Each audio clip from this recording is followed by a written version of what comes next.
Last week we talked about the SpaceX launch and how it sailed through the sky into space. So this week we are going to talk about our skies, really the atmosphere and its layers. Now I can't take credit for this, but at school visits my former coworker and friend, meteorologist Max Crawford, would always compare our atmosphere to the movie Shrek. That's because Shrek says ogres are like onions and onions have layers.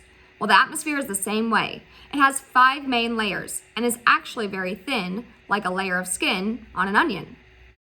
The atmosphere contains gases, clouds, particles of dust, aerosols, and is very important to our survival.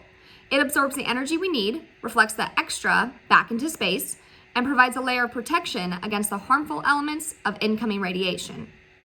The atmosphere is divided into these layers based on their temperature, density, and chemical composition.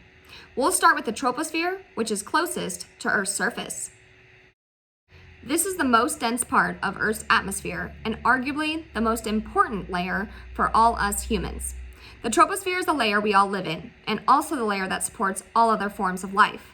The air in the troposphere contains all the elements necessary for all forms of life to exist and a vast majority of the water vapor on the planet. It is also the layer in which almost all weather occurs. Weather is just as important as it provides rainfall, creates seasons, and wind to move weather systems around. Before our next layer, there is this transition, thin layer or boundary called the tropopause. This pause, boundary, is also the case between each of the 5 layers in the atmosphere. After the tropopause is the stratosphere. The stratosphere holds 19% of the atmosphere's gases, but very little water vapor. In this region, the temperature increases with height. This temperature inversion means warmer air is located above cooler air and prevents convection or storm development as there is no upward vertical movement of the gases. Before and recently, with our scattered storms, you may have seen the top of a big storm cloud kind of flattening out, giving it this anvil shape. That shape is from this process and the clouds bumping into this layer.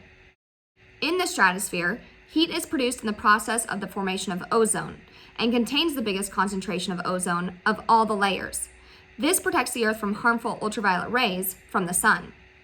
Lastly, aircraft is able to fly above the weather in the stratosphere to avoid turbulence and potential damage. Next is the mesosphere. This layer contains fairly high concentrations of iron and metal atoms as the majority of meteorites burn up here. The amount of water vapor is so small that it is basically insignificant. It is cooler than the stratosphere, and temperatures can even fall to negative 130 degrees Fahrenheit, making it the region with some of the lowest temperatures in the atmosphere. Above the mesosphere is the thermosphere. Here temperatures are dramatically warmer, and it is home to the International Space Station and satellites. The air is extremely thin and gravity almost non-existent. Due to very little gravity, but still being close enough to the Earth's surface, this makes it the ideal environment for space operation and exploration. Along with space, it is home to where the aurora borealis, or northern lights, happen. This spectacular phenomenon is a result of charged particles from the sun colliding with gaseous particles in the thermosphere. Last and topmost layer is the exosphere. This layer has almost all the properties of space. Like the thermosphere, the exosphere is an ideal environment for spacecraft to be placed into orbit around the Earth. This layer, though, can allow satellites, like the Hubble Space Telescope, and other objects to be placed higher in orbit to get a better global view. This higher or bigger distance minimizes the amount of light reflecting off the planet into the atmosphere to cause any kind of interference. There is also no clear-cut upper boundary where the exosphere fades away into space. Back here in the troposphere for our weather history, the first official day of summer is this Saturday, June 20th. Our average high temperature now is 86 degrees, while waking up to 66 degrees.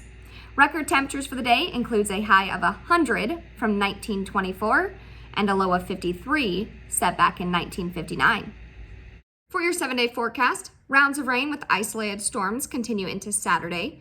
Temperatures stay unseasonably cool and then really warm up over the weekend and into next week. Stay safe, healthy, and see you for next Weather Wednesday.